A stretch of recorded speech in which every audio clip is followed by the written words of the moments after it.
The African Rapid Relief Mobilization is a supplementary disaster relief project whose main goals are recruitment, training, and intervention. The idea came after the tragic earthquake in Haiti, where we saw the government totally paralyzed because of the natural disaster.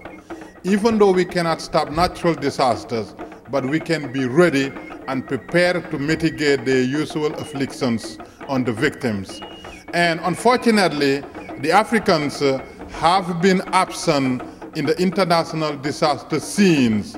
Because of this, we are now launching the African Rapid Relief Mobilization so that, God forbid, what happened in Haiti and many other places happen to any metropolitan cities in Africa, we have at least a million or more volunteers who are trained, ready, and certified to mitigate the pain.